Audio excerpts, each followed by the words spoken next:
more simple than that. Well, I think so. Boy, he's probably sitting there. Have you seen the new Reagan movie? There's also. No, what was Quaid playing? I haven't seen it. I've not seen it. I've heard it was good. I watched it. Good. That's I guess it pretty was good. good. Yeah, I watched it with my parents and then Yeah, I'm excited. I went and watched it twice because I went. My grandma like loves it, and I went without her, and she like freaked out on it. She was like, "We're supposed to go watch it together." So then I had to take her to go back. it's great. More like that. She was crying at the end. I did too. It was sad. Yeah, that's kind of disappointing, but I was not quite. I just made the shield a little bit. Then she was like, "Thanks for taking Yeah, me." that's But I was like, It's "Well, kind of cool."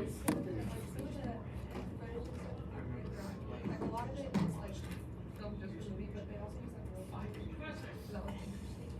I wish my mom and like that was great. Well, that's my presentation for UNIB. I wouldn't want to watch it right now. Just because you give me commentary anytime. Yeah. It would be terrible. The Reagan movies. That's why I said dad's mom. That's why my mom and stuff. I wanted to do it.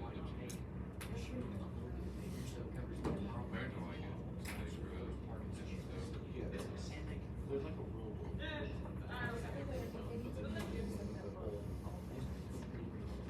Somebody was saying, If they make them on actually, It'd take forever, but I don't know if they'd ever catch up. stick to a solid wall. So I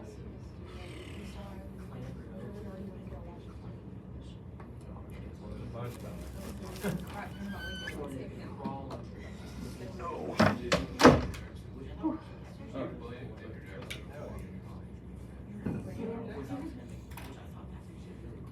Okay, so last time we started walking through the 1850s, how they go from compromise to war. We covered Uncle Tom's Cabin.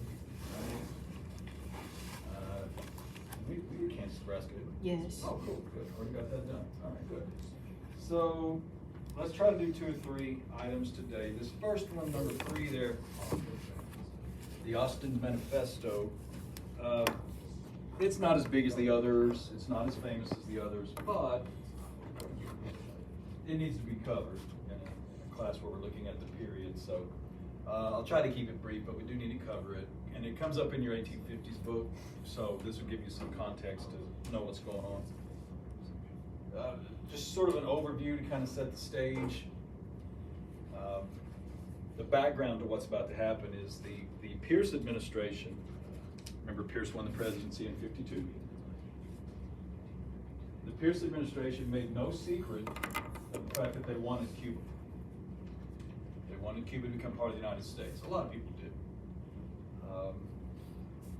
Their assumption was that, you know, at some point it would be American anyway, as the Spanish Empire is weakening. They figured at some point it'd probably become part of the United States. So they kind of assumed it would happen, but they were waiting for that to happen. Unfortunately for the United States, and certainly for the Pierce administration, what's going to happen is there's a little controversy that I'll summarize. And then in the aftermath of the controversy, a document comes to light, the manifesto, that would link the administration's desire for Cuba directly to slavery. And that is not the look they wanted. They did not want that to come out. Right? It's a document that was written by a committee, supposed to be as a recommendation to the administration. This document becomes public, and Pierce is going to catch a lot of grief over this. The short version is, here's the controversy, here's what happened. It's February 1854, and Spanish officials, remember Cuba belonged to Spain at that time, Spanish officials stopped and detained an American merchant vessel in Cuba. Not a naval vessel, just a trade ship, merchant ship. On the grounds that they said something like the American ship didn't have the proper paperwork, they weren't documenting their trade routes or whatever, right? So they held the U.S. ship. And this prompted a call from a lot of Americans, and particularly people in the Pierce administration, to be very aggressive in how to handle this. They don't like this. They don't like that the Spanish have held this ship. and they want the ship captain compensated, they want an apology, right? So the rhetoric coming from the administration is pretty aggressive on this. Now the Spanish did release the ship about a month later, but a couple weeks later, but only after the American ship, the Americans paid a fine. Well, now it's out there. Now everybody's getting all angry and fired up, right? So what happens is the administration, the Pierce administration, took kind of an interesting approach here. They tried to get really aggressive, while at the same time trying to buy it, if that makes any sense. So they're kind of throwing around some tough talk, but they're also trying to buy it. And they want an apology and all of this. And they offered offered Spain $130 million for Cuba. Of course, Spain turned them down. Well, the tensions are building, and at one point, the Secretary of State at the time, was a guy named William Marcy. The Secretary of State tried to calm things down. As it turns out, what he did had the opposite effect. He put together this committee, and it was guys, or at least most of the committee, was made up of guys who were U.S. ministers to various European countries. So these guys are already in Europe. And I think he sent one more delegate over there, but all these ministers come together and they said, hey, let's write up a statement, recommendation to the Secretary of State, recommendation to the President, here's how we want to handle this, here's how we want to move forward. That was the plan. And so the committee did draft the document. This did not go the way they wanted. Because here's what the document said. It says, if Spain refuses to sell, which by this point they already have by the time the document's published, here's what it says. It declared that Cuba, they said, is indispensable for the security of slavery in the United States. That the United States should make every effort to purchase Cuba. If Spain refused to sell, then by every law, human and divine, the United States would be justified in wresting it from the Spanish. It's about as aggressive as you can get. It's about as on the nose as you can get. These are U.S. ministers writing an official document, openly acknowledging not only that they should just take Cuba, they won't sell it, but they flat out want it to secure a new slave territory. That doesn't mean that's why everybody wants it, but this committee is saying that. Well, what ends up happening is some people who were really upset in the House of Representatives got their hands on the memo and they published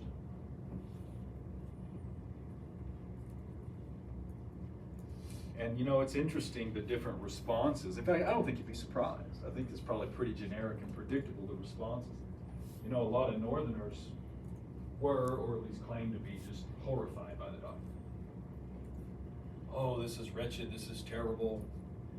But to be fair to them, they would be upset because, mind you, this is happening at the same time as the Kansas-Nebraska Act is being passed. So from their perspective, you're going to see this phrase when you read your 1850s book, maybe in fire readers too. If you see the phrase slave power, the slave power, this is a phrase that Northerners used a lot to refer to the elites of the South. It's all about slavery. The slaveholders have all the power. They're doing everything they can to expand their empire. And so, to be fair, from a Northern perspective, it doesn't look good. You have this document come out at the same time that you passed a law that repealed the 3630 line. And while it did not take slavery to Kansas, it could have. So, Northerners are pretty bent out of shape about it. Maybe understandably so. The Southern view is interesting. They didn't see it as a big deal. I mean, they weren't running around praising it or defending it or anything. They just said, well, slavery is part of the United States. It's the natural order of things. It's exactly how it's supposed to be. What's your problem? We're not apologizing for anything. So, shock and horror from the North, and the South just sort of shrugged the shoulders. You know who we are, what's the problem, right? This is why, though, or part of the reason when you read that part in your book, they talk about how Franklin Pierce by this point is he's just hapless. He can't get out of his own way at this point. And this is a great example of it, so. Okay, good old Austin Manifesto. Most people don't cover that anymore. In fact, I think I looked the other day, and in the basic level book, it's not even in the book anymore, which surprises me. Okay, so that's 54, both the Manifesto and the Kansas-Nebraska Act. So what that means is for the next couple of years, you have Bleeding Kansas, which we talked about, the two sides competing, trying to win the elections. As you'll see in your readings, each side at one point did win an election, which they declared legitimate, and the other side declared fraudulent. But as I pointed out the other day, eventually the Free State side wins with elections that were supervised by federal military forces. So here's the thing: while that's happening, and that's important for context, while Bleeding Kansas is happening, you have this thing called the caning of Sumner. Some of you, I know you already know this story, but it's a really weird, silly little episode in the Senate, but it turns out to be shockingly important.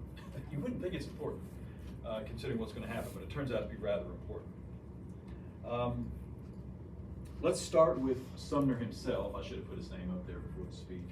This is Charles Sumner in the top picture.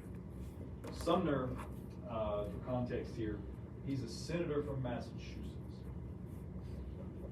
And he's one of these new Republicans. Republican senator from Massachusetts, which means, of course, he's opposed to slavery. So you said Sumner's the Republican? Yes, Sumner's a Republican senator from Massachusetts, opposed to slavery. And now, by the way, just for context here with Sumner, he's not just anti-slavery, he's an abolitionist. He's radical. In fact, he's out there even by abolitionist standards, because Sumner was not just opposed to slavery, not just an abolitionist. Sumner preached racial equality in the 1850s. This guy's way ahead of his time. Okay, so with that kind of mentality,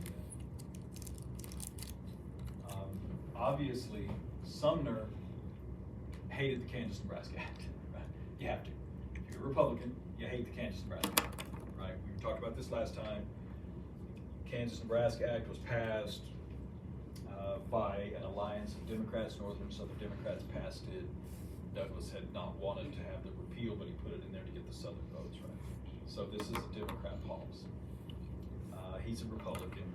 By opening it up with popular sovereignty, it doesn't spread slavery to Kansas, but it could have. So a guy like Sumner hates the Kansas-Nebraska Act. So he decides, well, I have to fight it. We talked about how people reacted the other day. You can't just sit back and let this happen if you're really, serious about these views, right? So he decides, well, I got to fight it, but what am I going to do? He says, anybody can complain. Anybody can sign a petition. I said, I got a better idea. And he didn't phrase it this way, but in effect, what he's thinking is, he says, I'm going to pick a fight. That's what I'm going to do. I'm going to pick a fight. Pretty common strategy when you have more, pretty radical political movements, as we saw with Sam Adams in the American Revolution, if you want to go back that far. Sometimes you intentionally pick a fight that forces a confrontation and forces people to pick a side. None of this is an accident, right? So the way he wants to do this is to give a speech. So let's look at the speech. That sounds rather anticlimactic, right? He wants to cause trouble, he's just going to give a speech. Well, it's quite a speech. And understand, before we get into it, the goal of the speech is to be as offensive as possible. And it is offensive at the time. It's not an accident. He's absolutely trying to anger people. He's trying to pick a fight.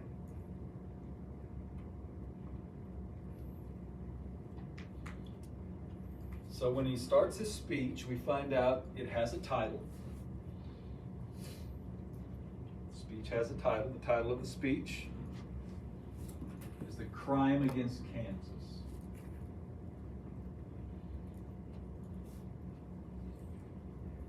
Crime against Kansas. And the crime in question, he says, is rape.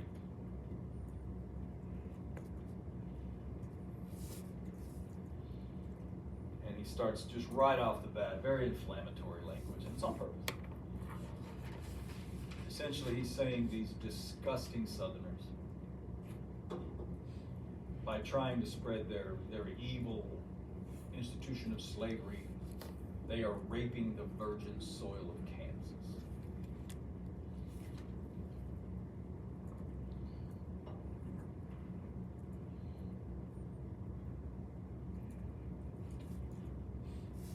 In the process, he starts big and then he starts narrowing on individuals. He says things like, look, this is not a two-way street. This is not the truth is somewhere in the middle. He says, North and South, we've been at each other's throats for decades now, but he says, make no mistake. We are right, and they are wrong. So he says, whatever, 35 to 40 years of violence and animosity, sectional tensions. He said, it is all 100% in every conceivable way the fault of the South. All. Including bleeding Kansas.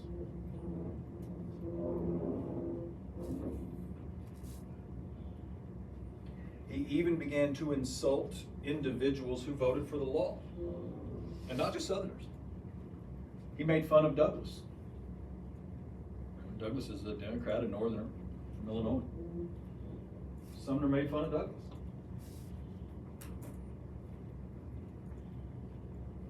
Douglas, I don't know if I mentioned this to you, Douglas was a little short guy, like 5'4", bitty guy. And Sumner called him a squat, nameless, noisome element. What does noisome mean? It's not a word you run around using all the time, noisome. Something that's noisome smells bad. Okay, that's it. That's 6th grade insult there, but all right. Squat, nameless, noisome element, he says. All right, fine. But then he gets serious. He goes after a guy named Andrew Butler in the speech. Andrew Butler. Now, Butler's not terribly famous. He's a senator from South Carolina. Andrew Butler. He's a senator from South Carolina. He's a very old man at the time. Well, we're on safe ground here. We're not stereotyping or whatever when we say Andrew Butler had, with regard to society, race, politics, he had the kind of views you would think a really, really old man from South Carolina would have in the 1850s. Butler was aggressively pro-slavery, unapologetic about it. Slavery is good, it is right, it is where those people belong. I make no apologies for it. He's that guy. Right? Obviously, Sumner doesn't have any use for that. Although it's weird, those two guys had once been friends. So he goes after Butler, just crushing Butler. It gets personal. He makes fun of his age. Makes fun of the fact that Butler was an alcoholic. I always point this out just so that people understand. Butler apparently, by all accounts, was not the kind of alcoholic that, well, he drinks every night, or he drinks too much at the party. No, apparently Butler was the kind of alcoholic that he's drunk by the time he gets to work. That guy, right? And everybody knew it. So he makes fun of that. But then, there's another thing. Butler had, at one time in his life, he had suffered a stroke. So he had a speech impediment. However you phrase that. His speech was affected by the stroke. You've all seen somebody who's had a stroke. So he starts making fun of that. And he has this line in there, I forget exactly how he phrased it, but he said, between, you know, being a drunk and the way he talks, you can't stand anywhere near him when he talks to you. He spits all over you just trying to talk. So he's just crushing this old guy. And then he makes a couple of sexual references about Butler. I'll leave those to your imagination. But they're not pleasant. I think you should tell us. Yeah, go and tell it. Well, it's not what it is. More having to do with slavery. Certain privileges, shall we say? Is there a transcript of the speech? Yeah. Feel free to read it. I thought about having you guys read it, but I thought, hell, I'll just tell you what it says. Yeah, no, that's the thing, man, and that's why you'll see a lot of the stuff when you read your 1850s book. Read it closely. It's one of the reasons we know a lot of these weird, crazy conversations is because everything that happens on the floor of the Senate is transcribed. They type every single syllable of it, so we know exactly who said what. If you do a lot of research in this era, or any era, but especially back then, you know, a lot of times you'll look at something called the Congressional Globe. It has every single word spoken on the floor. So yeah, I mean, everybody's there, and you can read it. So anyway, Sumner's hammering on Andrew Butler, just annihilating this guy. And he goes on and on and on and on and on. Well, by the time he's done, he's got a few more insults for the South. I think it's toward the end of the speech. He just refers to Southerners in general. He says, these people went to Kansas, and here's his exact words. Refers to the Southerners as the drunken spew and vomit of an uneasy civilization committed to the rape of virgin territory.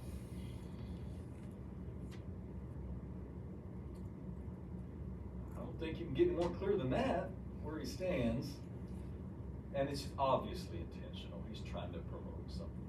Right? You know that. People don't talk like this in public. Right? While that's happening, Douglas, of course, remember Douglas, author of the Kansas-Nebraska Act, senator from Illinois. Douglas, the other thing I kept telling you about him is, and we'll see this again later, Douglas is probably like the last remaining nationalist.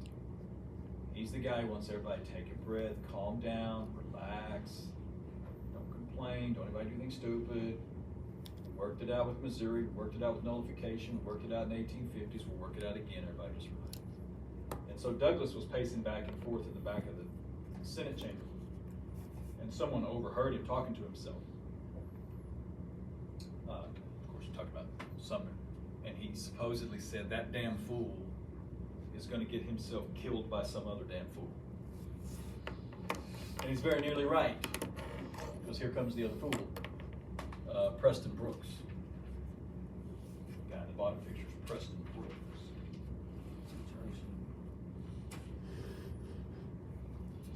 Well, Brooks was not as famous as Sumner. Like I said, Sumner's a big fish. Probably alongside Douglas, the two most famous people in the country. Probably the two most powerful politicians in the country, including the president. The president's Franklin Pierce. Not exactly a star. Right? That's Sumner. Brooks is not. Brooks is a member of the House of Representatives.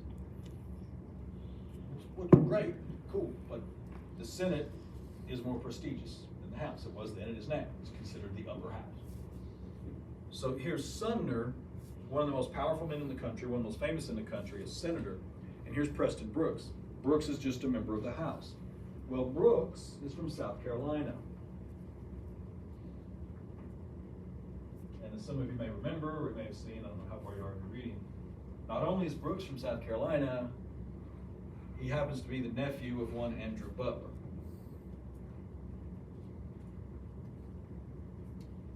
And so after the speech, some other Southerners, a couple other guys and members of the House, they go to Brooks, they're his friends, and they say, hey, did you hear the speech? Right? And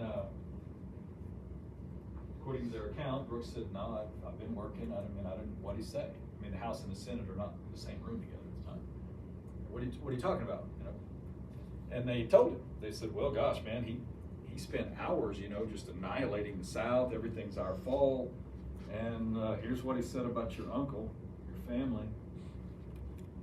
And Brooks reportedly at first didn't believe him. He said, come on. I mean, I know Sumner, and I don't know him, but I know what he's like. And they said, he said, look, you guys surely are exaggerating, right?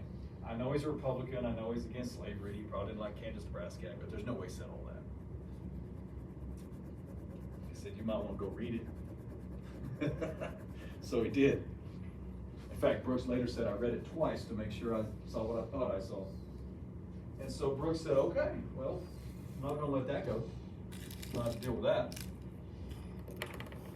And so Brooks originally planned to challenge Sumner to a duel. Makes sense, right? Brooks said, I'll just challenge him to a duel and I'll just shoot him. You know how you do. Right? But here's where it gets really interesting. His friends, these other Southern members of Congress, tell him, can't do that. Nah, you can't challenge him to a duel. He says, why not? He deserves a shot. And they said, yeah, of course he does. But they said you can't challenge Sumner to a duel because in the South we say duels are how gentlemen settle an affair of honor.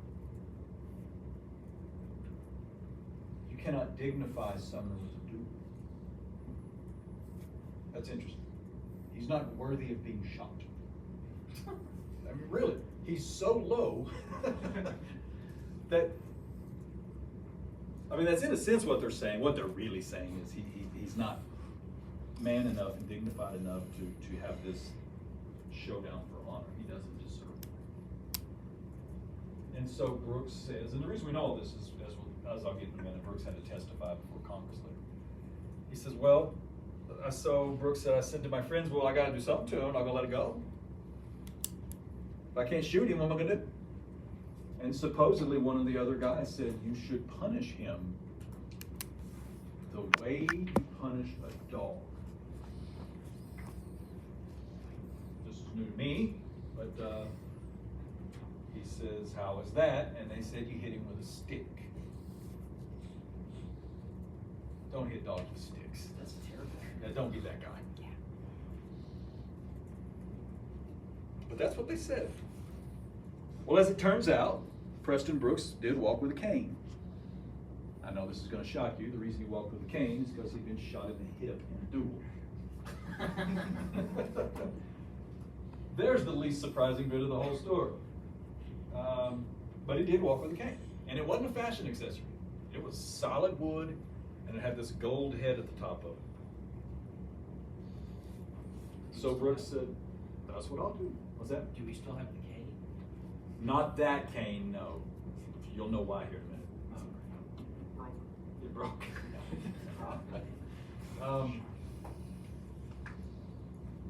There were reports that, I don't know if it's the wood from that cane or one of the ones people sent him later, but there were a number of Southern museums that had rings for men made out of the wood. Yeah. Anyway, so Brooks said, okay, let's go to the assault. And Brooks said, I got it. Here's what I'm gonna do. I'm gonna hit him in the head with my cane. Seems like a reasonable response, right? But Brooks, he tried two, maybe three different times to get in to see Sumner in the Senate chamber, but it's too crowded. It's really crowded, it's really busy, a lot of spectators there. As you'll see if you read your 1850s book, Congress at the time was just crazy. This thing is going nuts, and it had become a spectator sport. People were showing up to watch, just to watch the shenanigans. Well, finally one day, Brooks shows up, and it's starting to empty out. Civilians are leaving, there are a bunch of women are all leaving, and so now it's just senators and maybe a few reporters. So Brooks comes into the Senate chamber, and he's got these other two guys with him, these other two members of Congress, and one of them is, at least one of them is armed, maybe both, I know one of them won't. And they're gonna watch his back so nobody interferes. Brooks says he then he walked down to Sumner's desk, tried to introduce himself. According to witnesses, Sumner didn't even look up. He didn't acknowledge him. Sumner's famous, he's powerful, he's busy, he's working, he's a junior congressman. I don't care what you have to say. So Brooks told Sumner that he read the speech twice. He said, I read your speech. This is a libel on South Carolina. And you've insulted my family. He said at this point, Sumner finally looked up. And when he did, he looked up and he saw Brooks had raised his cane. And Brooks smacked him in the head with it.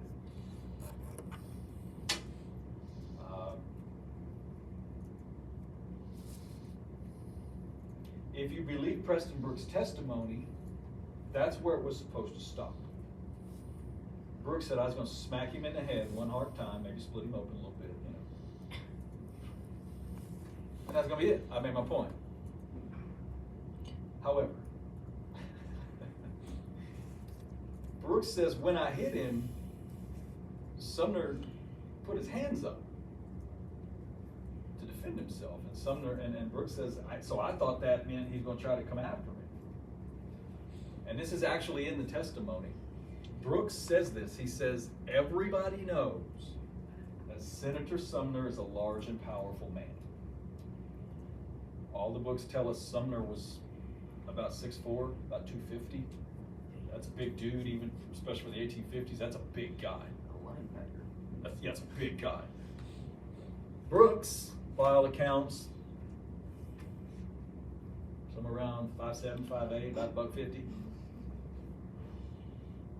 Little fella. That's, if you want scale, 150.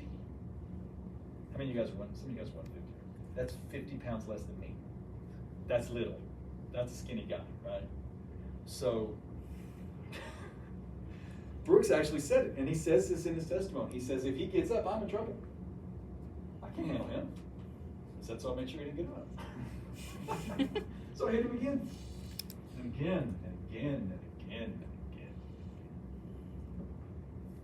There are all kinds of legends. Supposedly, Sumner was caught up in the desk. It was one of those, you know, those old one-piece desks, so terribly uncomfortable.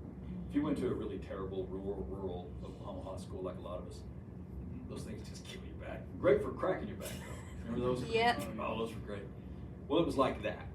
And it was allegedly bolted to the floor, and supposedly Sumner ripped it out of the floor trying to get up because he's so big.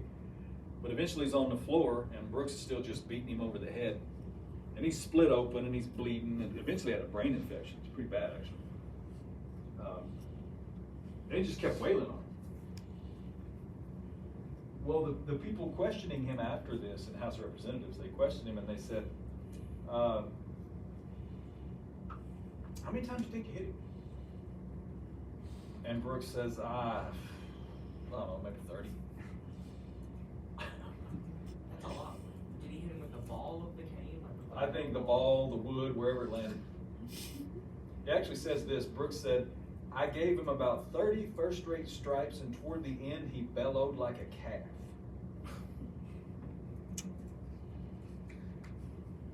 Wow. When asked if other people tried to intervene, apparently they said, I'll tell you two things.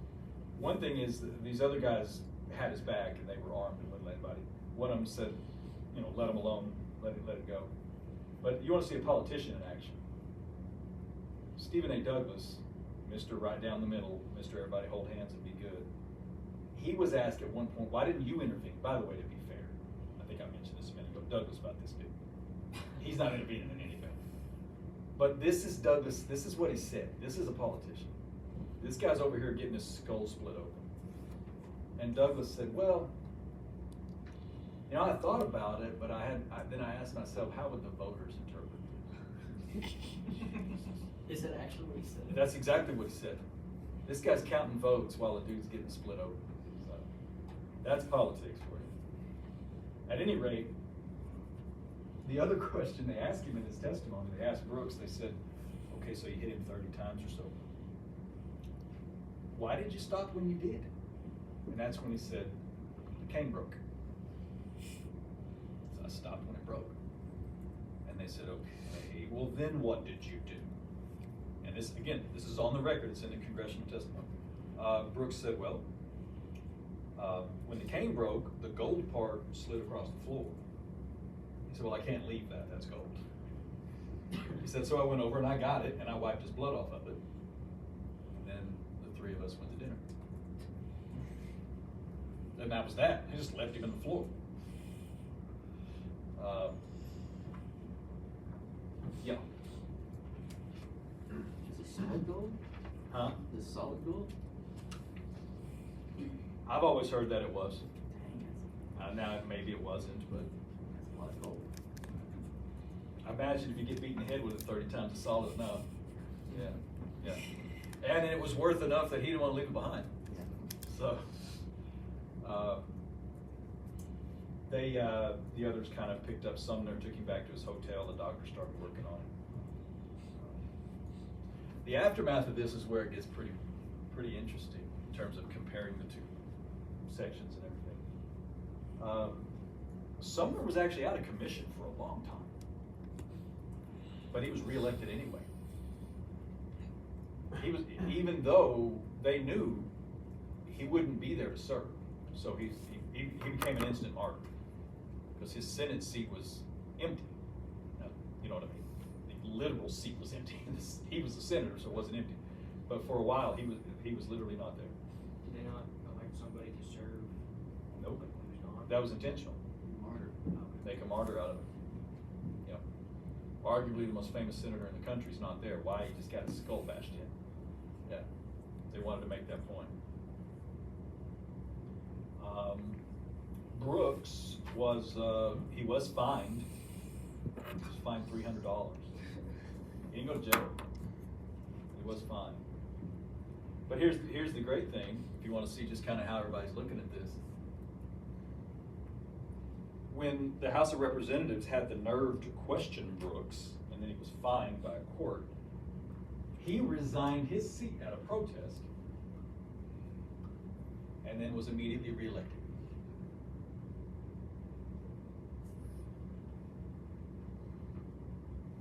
And this won't surprise you, and I know you know this already. Well, you grew up here, or around here, so and you've read enough to kind of know where this is going. A lot of Southerners, they were thrilled with this. They said this is exactly what should have happened. They said, why are you shocked? This man got on the national stage and for hours blamed decades of problems on only one side. As though you aren't killing people in Kansas as well, right? You insulted a whole region, a whole demographic, specifically a state and a specific family. His nephew stepped up and took care of it. What did you think was going to happen? And, you know, this has been exaggerated through the years, but on some level it is true, it did happen. There were parades and celebrations in the South for Preston Brooks. That's not made up. We also know there were at least two, there may have been more, I suspect this has been exaggerated through the years, but we know of at least two. People from around the South sent him new canes to replace the one he broke over Sumner's head. And the famous one, the one that was in a museum for a while, I don't know what happened to it. A bunch of businessmen from South Carolina, really rich guys from Charleston, super hardcore, radical Southern types. They sent Brooks a new cane. It had all these ornate carvings on it, really fancy, expensive cane. And it had an inscription at the top that said, hit him again. That's fantastic.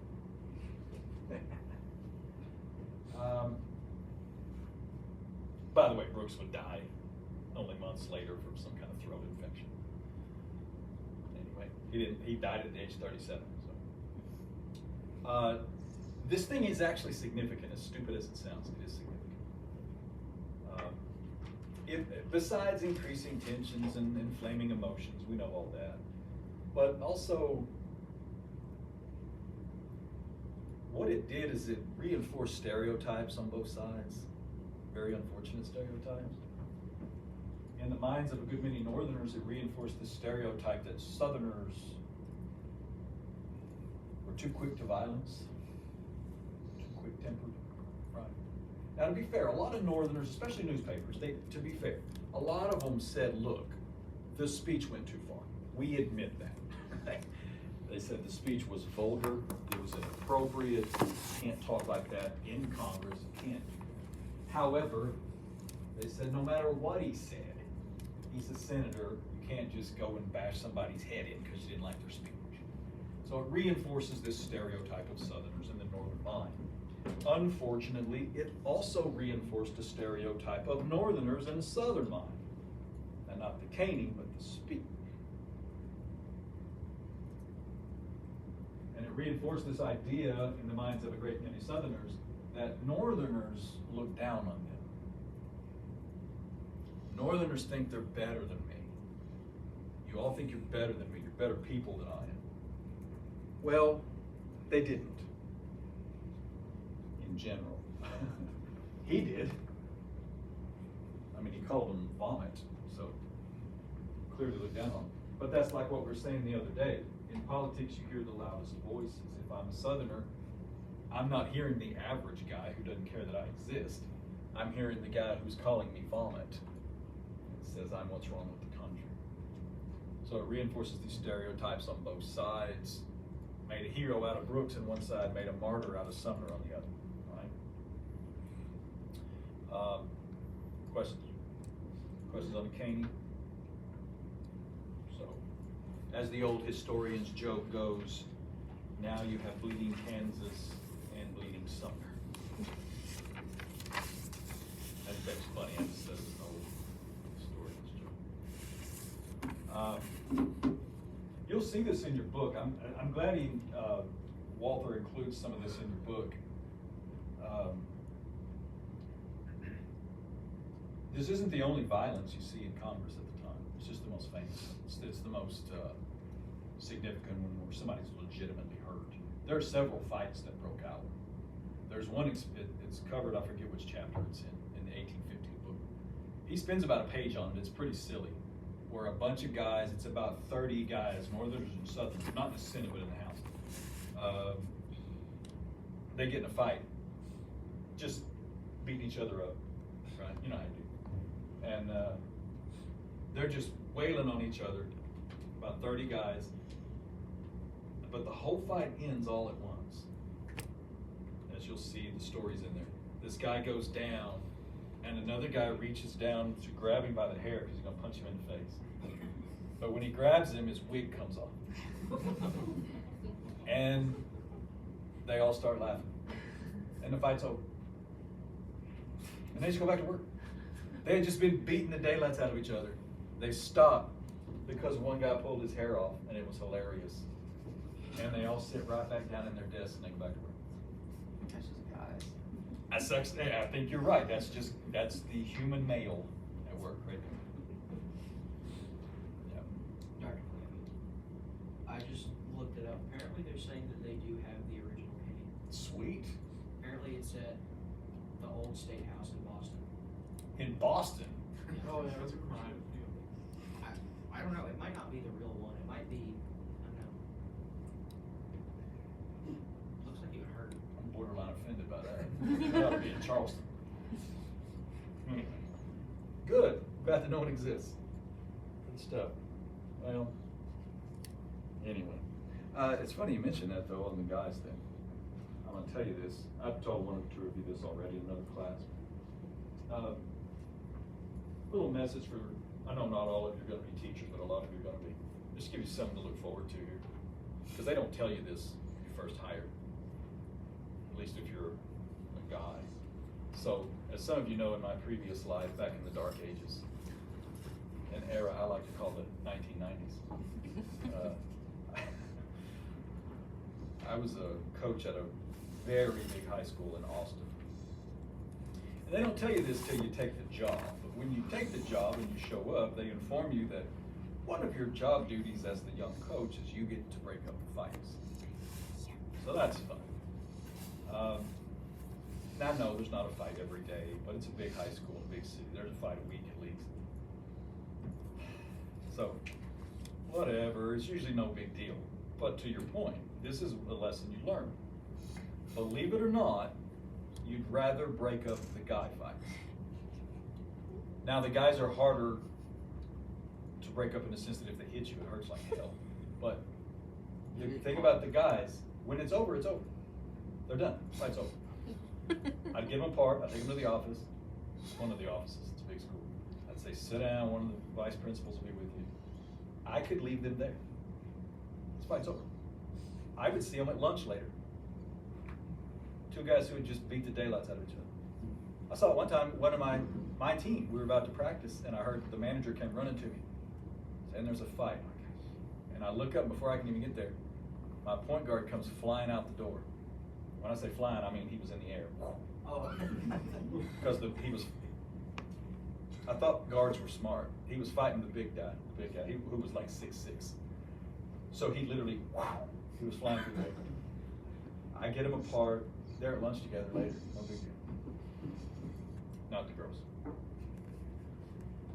When you break up the girls, they're physically easier to separate. Because this is the 90s. You could get away with this. You get fired now. But back then, all you do is grab the girls right here and you just bend their arms backwards. And they start whining and crying, oh, my arm, you know, and you drag them to the office. But I had to stay. Because if you leave them, they'll go again. And if I would let them go behind, they'd start like hitting each other. And this might sound like it's discrimination, but we would usually have to suspend the girls, not the guys. The guys were done. You had to suspend the girls or you can't send them back to class. They're going to go find each other. So, who's more dangerous? The guys are more dangerous because they hit harder, but the girls are dangerous because they're vindictive and they're mean. They're mean. I split up 2 ninth graders one time, these little bitty girls, little bitty Hispanic girl like this tall. And she threw an apple at my cup. This is 20-something years later and I still remember her name. She threw an apple at my I didn't do anything. My second day on the job, I did not break one of them because I was stopped. Because my second day, I'm just an Okie, small town Okie in the big city. I don't even know what the hell's going on. And we hear the crowd, you know the sound of a fight. The gym door busts open, here come hundreds of kids, and there's 2 girls in the middle going at it. I'm like, oh, whatever, I'm 2 chicks, I can split them up. Right? I took one step, and my head coach, the guy who hired me, the guy who basically is like my dad, this old black dude from Mississippi, old school. It's embarrassing. I don't know if your parents ever did. Your parents ever do the human seatbelt thing on you? And he just pinned me against the wall. He was a big, and I said, and he didn't even look at me. He just watching him. He said, let security get this one. I'm like, it's 2 chicks. They're like 105 pounds. I can do this. And he wouldn't even let me move. I was stuck. And I looked, and this chick had a straight razor. Like windmilling it, and he had seen that. I didn't see it, so I'm like, okay. Yeah, that job wasn't worth that. So we let the security guys get it, and the sheriff's deputies and all that. Teachers, there you go. That's what you're signing up for, man. It's not just big city. I had a student here, he was military, great big dude, and he used to teach at Bain, and he was at junior high or something. And one year they reassigned him to a different part of the building, and all the women teachers went to the principal and said, you better put him back. Because he was the only male teacher in that hallway. So they put him back. He's a great big tattooed dude. So, yeah, look forward to that. They've been having problems with fights at the junior high this year. Really? Yeah. Ada Junior High? Oh, the Ada Junior High is terrible. Yeah, my son used to go there. He switched to Lada those. Yeah, that's probably better. You know, the Ada Junior High is crazy. Once in that job, like 4 kids. God dang. Yeah. Tried to play the Cowards. high school. They had the girls lost their bathroom door rights. They had to remove the door off. There were so many fights in there. The door or the stall door? No, the door. Yeah. I had to remove it. There were too many fights. Yeah, that happened at my school too, but I went to McLeod, and they still had to take away doors, and then took the paper towel You couldn't dispensers see out of the inside, bathroom but- and put them in the hallway, and even had to move the sink in the hallway, because they were standing on the sink in the boys' bathroom at the junior high, like jumping up and down on it, and it broke it out of the wall. They did that I think because of like the whole devious lick trend. Like, Like people like you would just like steal stuff for no reason. And like some The kids sink stole a out of the whole bathroom. towel like paper towel dispenser off the wall. You guys. like a sink of paper towels out in the hallway. I was like, how do you boring. You At guys the need age more of canes than you like. Our teacher needed to be careful. At the age of junior high, there's like one working bathroom in the entire school. All the others are broken and they won't fix them. I will say since he switched to ladder, things are considerably more, what would you call them? Calm. Calm, laid back. Yeah. Nobody would mess with him anyway. Yeah, I wouldn't either at this point. So, anyway. Is he like Sumner? Is he like 6'4", 250? No, he's only about 180, but he benches 315, so that's a sophomore. So I wouldn't mess with him either. I still smack him in the head, but if he grabs me, it's over. Just gets me, and that's it. I'm like, stop it, I know it's easy, stop it. Yeah. There comes a time, you know. Plus, he'll be the one picking my nursing home at some point, so it'd be too rough on him. All right. We have time for this? Yeah, I think I can cover this in 20 minutes. 20 minutes? Yeah. All right. Election of 56, we'll do this very briefly. So, I always start out by telling people this. The election of 56 is not very famous. It's not. It's not on the short list of super important ones. You know, it's not up there with Jackson in 28 or Jefferson in 1800 or Lincoln in 1860. But I think it's more important than Taylor in 48 and Pierce in 52. I think there's more going on here. I think there's a good lesson in politics in here. So let me try to touch on it briefly. First thing you're going to see is that this is the first presidential election between the Republicans and the Democrats. So your two parties today, this is the first time they square off with the presidents.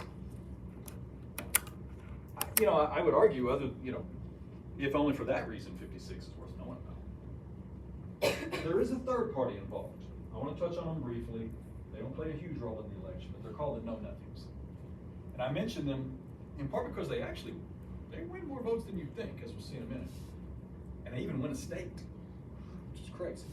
But the Know-Nothings were an anti-immigration party. And this is going to be relevant because it's going to be related to the Republicans too. The Know-Nothings were an anti-immigration party. At one time they had been called the Native American Party. Take that literally, not Native American. And then they were just called the American Party. Well, you know, we talked about Irish immigration in the last unit. Here's where this becomes politically relevant. A lot of Northerners, although being anti-slavery, were also viciously anti-immigrant and anti-Catholic, anti-Irish. But they generally tried not to talk about it in public. That's where the phrase Know-Nothings come from. They were technically called the American Party, but they had instructions where when they were asked about what goes on inside the party, they were simply supposed to say, I know nothing. Well, they don't really have a chance to win this thing. They're made up of there's some Northerners and some Southerners in the party. They're mostly Northerners, but there's some Northern and some Southern. They're split. They don't really know what to do. The Northern members of the party, of course, opposed the Kansas-Nebraska Act. The Southern members supported it. So they don't know what to do. So their strategy, the Know-Nothings, is basically two things. They nominated Millard Fillmore, the former Whig president, right? And the reason they nominated Fillmore is because of his role in the Compromise of 1850, his reputation as a compromise guy, a politician. You know, we can always work this out. He's a compromise guy. It's generally said Fillmore wasn't even a nativist. He wasn't even really one of them, but he was a former president, and he was known for compromise. So they thought, well, we'll run him. The other thing they did, which is pretty, I guess it's predictable, is they just literally, in their platform, the Know Nothings, literally ignored slavery in Kansas completely. Just like it's not even happening. So in a sense, they're almost a single issue party. They're just an anti-immigration party. Now, can they win the presidency? Of course not. But I'll show you in a minute, they did better than you think.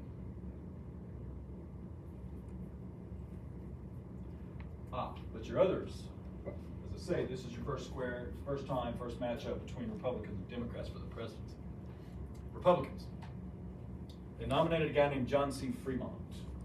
Fremont, John C. Fremont.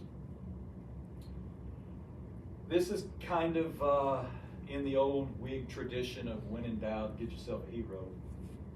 Well, Fremont, he'd been a military guy, he'd been a Western explorer, he played a big role in California politics. But his political career is fairly brief. In fact, if you were to Google Fremont, the fact that he runs for president wouldn't even be one of the first things you find. He was a big explorer. Yeah. What did you say his full name was? John C. Fremont. This is kind of interesting. It's a good lesson in politics. They're running him again because he's this big adventurous, big personality, heroic type. But at the same time, it's fairly clear they don't think they're going to win. And so the more prominent Republicans didn't want the nomination. They don't want the nomination because they're like, well, we're going to lose. I don't want to take the L. You know, that's not good. Americans don't vote for losers very often. So most of the more prominent Republicans are thinking, I'm going to sit this one out. We'll use 56 to get our message out. And I'll run at 60. That's what they're thinking. Their slogan, which makes sense, considering, remember, the Republicans were the anti-slavery party against the Kansas Nebraska. The Republican slogan was free soil, free speech, Fremont.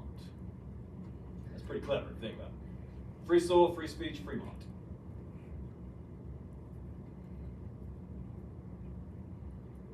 Now their platform is interesting. The Republican Party's platform in 56 is interesting. Part of it's predictable. The other part, maybe not. The predictable part is, of course, the Republicans put in their platform that they are against the Kansas-Nebraska Act. Well, obviously. They're against the Kansas-Nebraska Act. That's why their party was created. So obviously they're against the Kansas-Nebraska Act. What's interesting is the second part of their platform, I'm kind of collapsing this for you, but basically they advocated a bunch of economic policies that are explicitly Northern interests. Northern economic interests. 56, the Republicans say we hate the Kansas-Nebraska Act and we support Northern economic interests. So think about that for a second.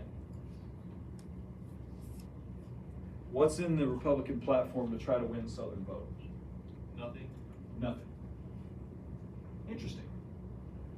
Now, is there anything wrong with that? No. But it's unusual, right?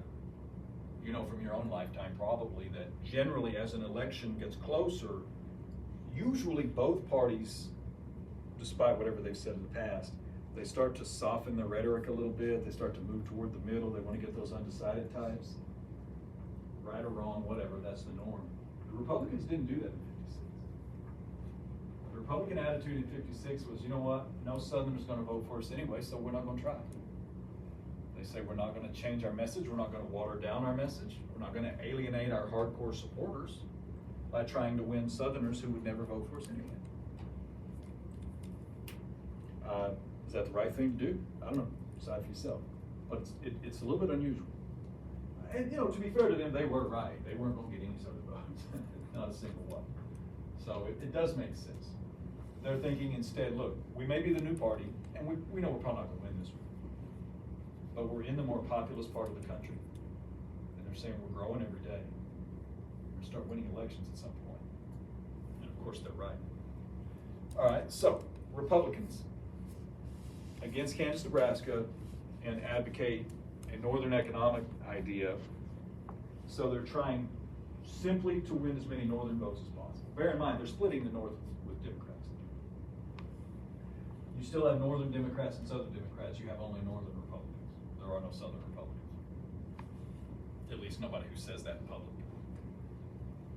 Okay, so the Democrats. Democrats then choose the dapper fellow in the picture there, James Buchanan, who I've always thought would be a perfect casting for Scrooge. He does look good. Oh, it's perfect. It's even the right time period. Perfect. What if you were paid, what if Scrooge was paid I don't know about that. Yeah, it could have been. Let's do the same thing so that your notes are structured. Let's say something about the candidate and their platform. Buchanan's interesting in the sense that he's one of these guys who was a really good candidate, but a terrible president, as it turns out. Good candidate turns out to be literally one of the worst presidents this country's ever seen. Everyone will tell you that today, regardless of their political affiliation. Everyone will tell you this guy is a catastrophic failure. Well, they don't know that yet, right? Because he's a good candidate. He's a good candidate because he can win, right? The reason he can win is during these trying times, these divided times, he is, first of all, he's from Pennsylvania, so he's a northerner. He's not a slave owner. He has a lot of experience, but the vast majority of Buchanan's experience is in foreign policy. You want to guess who was on the committee that wrote the Austin Manifesto? James Buchanan, which leads to the other point. Yes, he's a northerner. Yes, he's not a slave owner, but he is a doughface. As we talked about last time, Franklin Pierce was a doughface, Buchanan's a doughface. Remember, that's the term for a northern politician who is sympathetic to the South. Doesn't mean he agrees with them on everything. Buchanan's take on most of this sort of thing was, he would tell his fellow northerners, look, Southerners have every right to be different from you. You don't have to like it. He would say, if you're from Massachusetts and you don't like how Mississippi lives, maybe don't go to Mississippi. That's how he looked at things. That's not how most of his colleagues wanted to think, though. But, you know, he's a good candidate because he's somewhere in the middle. He can get some Southern votes. He can get some Northern votes. His experience is foreign policy, so Kansas isn't his fault, although he's going to screw it up. He wasn't even in the country when Bleeding Kansas started. He's literally in Europe, right? So he's got all that working for him. Also, he was known for just long time, steady public service. Not good or bad, he's just there. In fact, this is what he was called. Old Public Functionary. That was his nickname. Old Public Functionary. Democratic platform, much like the Republicans. One totally predictable part and one kind of curveball. Predictable part, they support the Kansas-Nebraska Act. Well, they have to, it's theirs. They did it. Right? They wrote it, they passed it. Northern and Southern Democrats came together, formed that alliance, got the votes through. So they have to. But what they did, we referred to this the other day. We were setting this up just the other day. What they did is they put the good positive spin on it. They say, well, it's non-interference. It's the federal government not telling you how to live your life. We're keeping the feds out of your life. You don't want slavery in Kansas? Gotcha. Just go win the elections. Oh, you do want to? Go win the elections. What could be more democratic than that? So you endorse Kansas-Nebraska Act because you have to, because you did it, but you put a more positive spin on it. That's predictable. Here's kind of the curveball, and it's a pretty smart move by the Democrats. We talked about the know-nothings. Well, there was a huge amount of what they called nativist sentiment in the Republican Party as well. It's like I told you, I keep telling you, when you're studying history, stop looking for good guys and bad guys. Every time you get to the next page, you'll be disappointed. The Republicans in '56, although yes, they have the moral high ground on slavery, you can't deny that. They're the first major party to take a stand. The Democrats wouldn't do it, the Republicans did it. You have to give them credit for that. However, a lot of those same anti-slavery Republicans were viciously anti-immigrant, especially anti-Irish. They did not like the Irish. Well, as we talked about the other day, or it's been a few weeks now, it's 56. This is right after that 10-year wave of immigration coming off the potato famine. You had more than 1 million Irish people come into this country in the last 10 years. That's in addition to the ones that are right here. Well, they come flooding into the United States, especially in the cities of the Northeast, to the point that by 56, I think I told you this when we did the immigration thing, half of New York City is Irish, half of Philadelphia, and more than half of Boston. Not half the immigrant population, half the city is Irish. Well, the Democrats look at the Irish and they say, hey, Republicans hate you. They hate that you're Irish. They think you talk funny. They think you drink too much. They don't like that you're Catholic. They can't stand you. We like you. And so the Democrats condemn nativism. And they tell the Democrats, or rather they tell the Irish guys, I know you know this already. Guess who was the hero of working class Irish American men? Andrew Jackson. Andrew Jackson. Founder of what? Democratic Party. So the Democrats look and say, guys, listen, the Republicans hate your guts. We're not even going to take the know-nothing seriously. We're the Democrats. Your hero, a guy with Scots-Irish roots himself, is the founder of our party. Which way you going to vote? Right? And it's successful. Buchanan won the election. Let me see if I have these. I don't know if I brought these cartoons with me. I think I did. Ah, crap. Hang on. Let me see if I can find this one. You need to see this one. If I can't find it, that'd be all right. I thought it was in there. I've got it in my other one. I know Google. I probably could, but I know it's in this slide here. Where's my 1850 short there? Oh, It's right there. It was underneath short versions. there we go. Good grief. Will this even open? Yeah, here we go. There you go. Soak that up. That's a northern newspaper.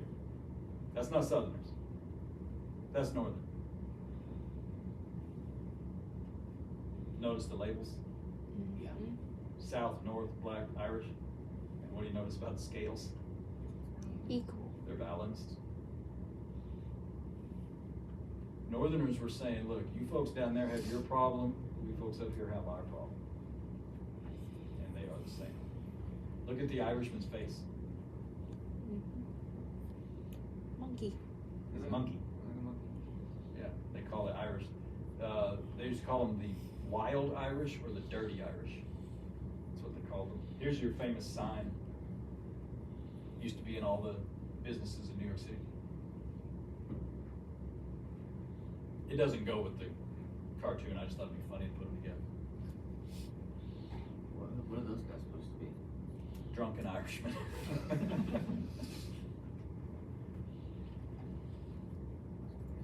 Nothing offensive about that, right?